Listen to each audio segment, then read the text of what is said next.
It's fairly common to hear someone make the statement that handguns suck. The argument being that shotguns and rifles are far more powerful than handguns and they do far more damage, so handguns suck in comparison. They say that handguns are just an uncomfortable compromise since they give up power for portability. Whether we admit it or not, every caliber has trade-offs. Handgun calibers are no exception. If one caliber could do everything well, there would be only one caliber. People also sometimes say that handguns should be only used to fight your way to the rifle that you should have never put down to begin with. That's a nice saying, but very few criminals are going to stick around after being shot at with a handgun. For the armed citizen at least, there are far better statements to convey the purpose of a handgun. According to Jeff Cooper, the point of a pistol is to stop a fight that somebody else has started. While Sam Colt simply states, "They say God made man, but Sam Colt made them equal." It's also quite obvious that people shot with rifles die at far higher rates than people shot with handguns. However, generalizations are not always helpful. The .22 long rifle is a rifle cartridge, and yet no one would say it does rifle-like damage. Likewise, a .223 that doesn't expand, fragment, or yaw inside a target will make a very small wound. So more power is not particularly useful unless it is actually translated into more damage. The FBI has data on real-world shootings as well as ballistics in general. They are also responsible for the creation of a handgun caliber, the .40 Smith & Wesson. You have to ask, though, why hasn't the FBI gone to a company like Federal and said, "We want a new powerful handgun caliber that is far better than anything else on the market"? We do have the technology to make very powerful handgun calibers like the .50 Action Express and the .500 Smith & Wesson. Likewise, the Texas Rangers are allowed to carry any handgun they want, as long as it is safe and reliable. If rifle calibers are far better than handgun calibers, why don't we see all the Texas Rangers walking around with Thompson Center contenders chambered in rifle rounds? If power and damage was the only metric for effectiveness, rifle caliber handguns and ridiculously powerful calibers like the .500 Smith & Wesson would be the obvious choice for every law enforcement agency. However, such a thing is not generally practical in real life. It only works well in video games or movies. Obviously, not every powerful handgun caliber is impractical, though.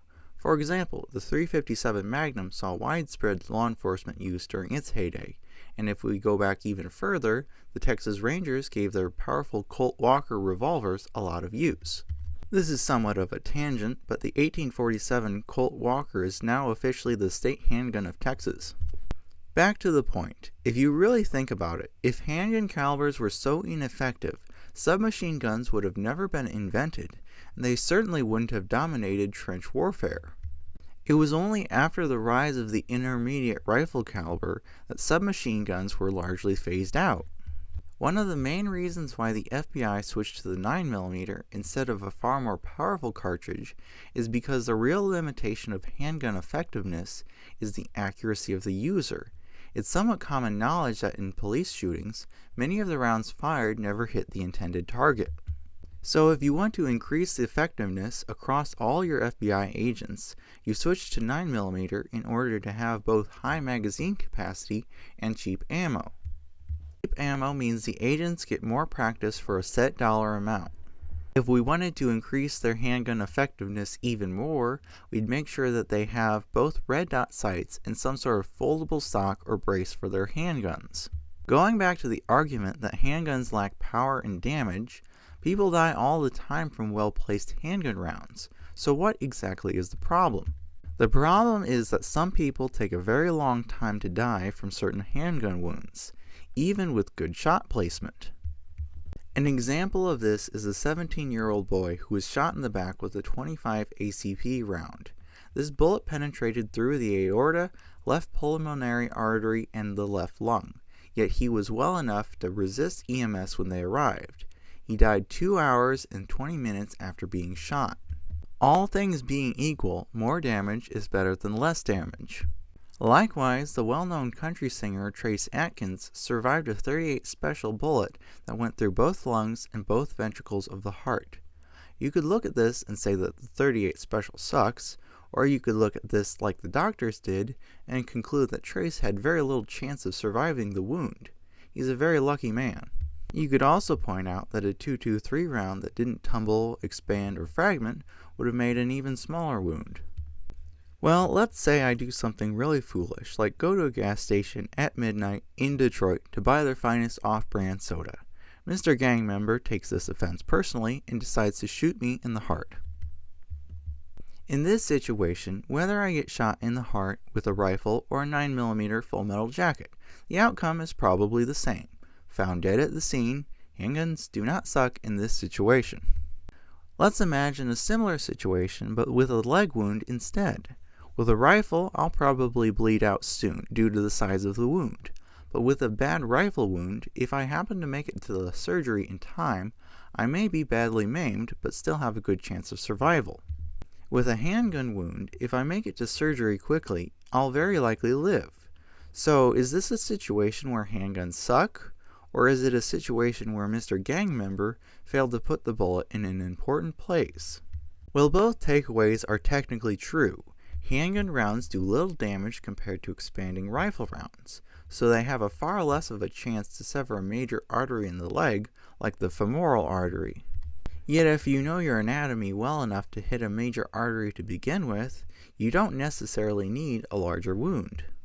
This is a legitimate question. At which point does a round just not have enough effectiveness? There isn't a clear or readily available answer for this, which is why people keep having very heated arguments about what the best caliber is. However, we are going to have different answers for medium-sized animals like humans or deer, and large animals like bison, for example. First of all, we'd need a good biological or practical reason that a specific amount of damage or effectiveness should be the minimum. The best way we'd get closer to an answer is by ruling out weapons that we know do too little damage. For medium-sized animals, handguns in .22 long rifle and .25 ACP can be effective, but they have a far higher chance of failing to kill than larger rounds. Some of this is caused by .25 and .22's tendencies to bounce off bone when shot at odd angles, a problem caused by having a rounded nose, light bullet weight, and low velocity. We can look at this old study about caliber and its likelihood of the gunshot victim dying. However, I want to mention first that just because someone didn't die does not mean that they weren't incapacitated. Likewise, someone who isn't incapacitated during the fight can later die at the hospital. I highlighted the categories of single head or chest wounds with .22s and .38s. So a .38 special has a significantly higher chance of killing someone than a .22. If a single .22 only has a 16% chance of killing an attacker, I think that many people would say that's totally inadequate if the attacker has a much higher chance of killing you. The fatality rate only goes up to 28% when multiple .22 rounds hit the head or chest. You have to keep in mind, though, the smaller the sample size, the more useless the percentage becomes, which is why the .25 ACP has a 50% lethality rate for a single head or chest wound, but that number drops to 25% with multiple .25 ACP wounds. Obviously, this study was made when people were carrying a lot of small calibers, and if we want to make good conclusions, we'd want to look at a study that includes larger calibers as well. This is a more recent study of the same subject that includes larger calibers and also comes to the same conclusion that larger calibers have more lethality. However, at least for our purposes, it is majorly flawed, because it lumps every caliber into 3 arbitrarily defined categories of small, medium, and large. When 40 Smith & Wesson is in the same category as .44 Magnum, the data just becomes useless numbers. Both of these studies essentially conclude that with more gun control, specifically limiting the calibers people can have, that would reduce deaths. If anyone seriously believes such a thing, look at how many people are being murdered each day in Mexico, and you can determine how well this policy is working for them. You can occasionally have someone who doesn't die for hours after being shot with a .25 ACP, but for the majority of the time with medium-sized creatures, the 2 main factors that determine effectiveness is accuracy and penetration, which is why we can have someone who's attended multiple shootings that involve .22 long rifles, and he notices the fact that all of these shootings have been homicides instead of attempted homicides. According to him, they didn't take too long to die either. With one good hit, the victim runs and then piles up like a dead deer. We could even look at weapons that are not firearms to determine the level of damage that may or may not be effective against bison. I want to make this very clear though that these weapons are not modern. A modern bow with good arrows can be very effective, but that is a topic for another video. The first weapon is a primitive atlatl, which required 2 spears to the lungs and 10 to 15 minutes for death to occur in a bison. The second weapon is a primitive bow with small stone broadheads. It took roughly 100 minutes after the initial shot and 3 good hits in total for the bison to go down and die. Serrations increase resistance, which decreases penetration. So to get enough penetration to actually kill something large, you have to make a fairly small broadhead. We can look at hunting videos and determine that handguns generally kill calm, medium-sized animals like whitetails in a matter of seconds. As I said before, the smaller the sample size, the more useless the numbers are, so feel free to dismiss the 380 result for example. However, with 357 Magnum, 44, and 10 mil, we have plenty of data. Most of these animals were deer killed with a single bullet to the chest, and occasionally you'll have some of these animals that took longer to die. I do have the sources and abbreviated details of all these animals that were killed if you are interested. I wasn't going to show it all here because then it'd just be a dense wall of text. So with proper shot placement and good ammo, handguns can be plenty effective on medium-sized creatures like deer and humans. Even with very large game like buffalo and elk, we can still have quick kills with handguns. People will be quick to point out all the times that attackers were shot with handgun rounds, but kept fighting or were generally unaffected by the bullets. In one of these cases, for example, a man was shot 43 times with 9mm bullets, and he kept standing and fighting. The reason why this could happen is because none of the 9mm rounds hit any of the vital organs or blood vessels. Some people treat a 12-gauge shotgun loaded with double-aught buckshot as some sort of ultimate fight stopper. Buckshot's effectiveness is obviously limited by range though. These 9mm rounds, 355 caliber in diameter, can easily be compared to double-aught buckshot, 33 caliber in diameter, that have slowed down and spread out with distance. A single double-aught pellet doesn't do that much damage even at close range, and the same is true for non-expanding 9mm rounds traveling at the same velocity. The most severe buckshot wounds do not happen when the pellets are randomly spaced out on a body. They happen when the pellets impact relatively close together. Some people will kill feral hogs from helicopters with shotguns. If you watch these videos, you'll notice that hogs die fairly quickly when shot at close range. But when the distance increases and so does the buckshot spread, the hogs may need a follow-up shot when they wouldn't have before. We also have to keep in mind that people and animals can keep living and fighting even after taking a significant amount of damage to their vital organs. For example, one man was shot in the chest at close range with 7.5 birdshot. His heart was literally shredded, yet he was able to run roughly 65 feet before falling over. Likewise, a ram shot in the chest with a powerful 8mm Mauser soft point lived for 5 minutes. Now, if the same thing had happened with a handgun round, people would say that handguns suck and you should use a rifle instead. Clearly, it's not always a lack of power or damage that causes slow kills. More damage and bleeding can obviously lead to quicker kills, but there's a point where you get diminished returns. So we have to keep in mind that more damage can only kill faster to a certain point. You don't have to take my word for it though. There are plenty of videos on YouTube that show animals taking a massive amount of damage from 375 H&Hs or 50 BMGs and still running off. Some of these animals, like deer or hogs, do die instantly, but there are a lot that don't. Inevitably, with these sort of videos, there'll be someone in the comment section saying that the hunter screwed up the shot or that the deer are so incredibly tough that they can take such a wound and keep going.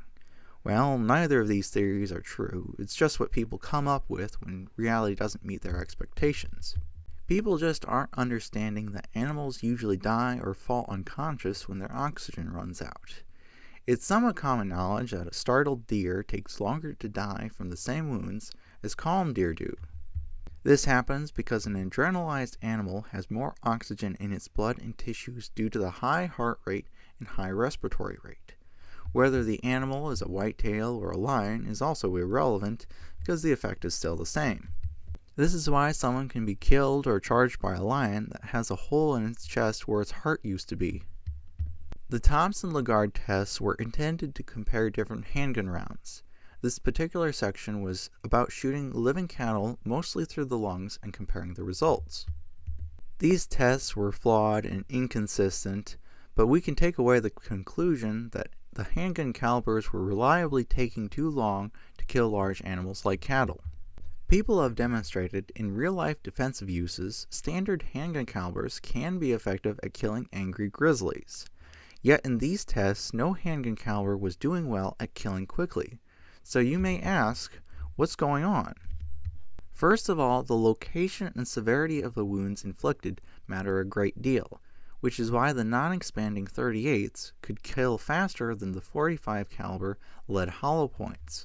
Second of all, for the most part, it appears that the testers were intentionally trying to avoid hitting the most vital arteries and organs.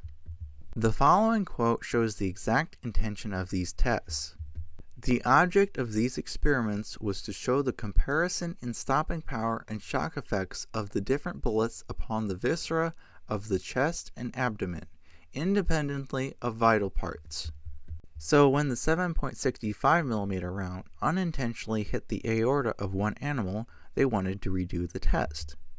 Finally, these handgun rounds only do so much damage. So even when you have a 7.65mm full metal jacket round that hits an aorta, you only have a roughly .30 caliber hole. Cattle have a massive amount of blood, and it can take a long time for them to bleed out from such a small hole. So when we are talking about using handgun calibers that are not really powerful on large animals, other than a brain shot, what guarantees a quick kill is hitting important things like large blood vessels with multiple rounds. It's easy to say that, but a bit harder to do if you're facing an angry moose or bear. This is why you need to know the anatomy of the animal well and have plenty of capacity in case some of your rounds don't hit anything important. This is also why I've come to the conclusion that if an angry bear charges you, it's best to break either the shoulders or front legs first. Even if the Thompson-Lagarde tests had unscientific techniques, and a small sample size for each round, we can say that the animals were taking too long to die. We want seconds instead of minutes. As a side note, many people may know about Phil Shoemaker's success using 9mm against an angry bear weighing at around 850 pounds. However, a similar situation happened far earlier. Elmer Keith mentions this story in his book 6 Guns. A bear charged one of the horses and Edgar emptied his 9mm into the bear. The bear then charged across the trail, rolled into the river, sunk like a rock, and was never seen again. Anyway, back to hunting large animals. Todd Orr mentioned in a podcast that he has killed 27 elk with a .44 Magnum. He didn't really mention the specifics of the round that he was using, other than it was a 240 grain soft point, traveling at around 1600 feet per second. He also mentioned that the last elk he killed was with a 10mm. He did this because he wanted more of a challenge. More information helps us narrow down this minimum caliber question even further. Razor Dobbs has done a lot of handgun hunting. He has killed many large animals with his 10mm handguns, including 3 Cape Buffalo. So we can say that 10mm is definitely capable of hunting large game if you're using the appropriate ammunition. For example, you could use 200 grain hard-cast lead rounds for things like Cape Buffalo and moose. What happens if you get down to a 9mm though? People have used the 9mm to hunt moose and caribou, which works best if you can make a brain shot. Though the 9mm has good penetration on large animals, it just doesn't make a large enough hole. So yes, it can kill, but it will quickly become clear that it's not the best tool for the job of hunting moose. You could obviously kill large animals with even less powerful calibers, but why would you? Well, if an angry bear is charging you and all you have is a .380, I have a feeling that you're probably going to use that .380. Likewise, if you have to euthanize a badly wounded animal to minimize its suffering, the caliber doesn't matter as much. A brain shot is the name of the game, so if you have non-expanding ammo, a good understanding of the anatomy, and a proper shot angle, even a .22 can kill most things. You may have noticed that nowhere in this video did I mention the state minimum caliber requirements for hunting large game. If you have the same animal living in multiple states, and different states have vastly different caliber requirements for hunting that animal, clearly something is not adding up. Caliber requirements are generally not based off biology or any sort of practical experience. If these laws were based off something tangible, say a specific study, we would be able to find evidence that that is true. And just because something is legal does not make it a good idea. I'd rather base my understanding off the world from someone's first-hand experience instead of a law that I know for a fact is arbitrarily decided by lawmakers. You should obviously follow the laws, but you should never make the assumption that the people who write the laws understand the topic involved in the least. People generally understand this to some degree, because most gun control laws are illogical and arbitrary, yet many people would take it as the gospel truth that .375 H&H must be the minimum caliber for Lion because some of the laws say it is so. It is not true just because some of the laws say it is. No matter what law they pass, they can't take away our ability to think critically or make observations based on reality. So I have a few final thoughts. I should have mentioned this before, but for self-defense, the ultimate goal is not necessarily killing the attacker, but incapacitating them through blood loss and damage. However, a round that is more effective and better at causing incapacitation basically always increases the chance the attacker dies. I would avoid carrying only a .22 or a .25 for self-defense if possible, because they are more likely to fail to kill or fail to incapacitate. If you still choose to carry a .22 for self-defense, make sure to get the truncated, copper-plated rounds. I explain more of the details of .380 and .22 ammo in a different video. Just like how police agencies don't carry handguns in centerfire rifle calibers, similarly they don't carry handguns chambered in .22. People will say that the FBI's decision to switch to the 9mm is only about cost, and we know that that's not true. If it was only about cost, they would have chosen .22s instead. People and animals can keep fighting and living for a short time even after taking massive damage. Think about the deer who live roughly 16 seconds after being shot with a 50 BMG. An attacker may be mortally wounded and lying on the ground, but still capable of continuously firing at you. I generally don't think you should carry anything less powerful than a .38 Special or a .380 for self-defense. For bear country, I would avoid .380s altogether and choose a much deeper penetrating cartridge.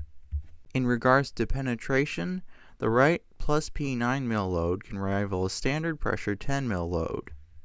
.38 Specials are also okay in this department, but .357 Magnums and .350 SIGs are immensely better.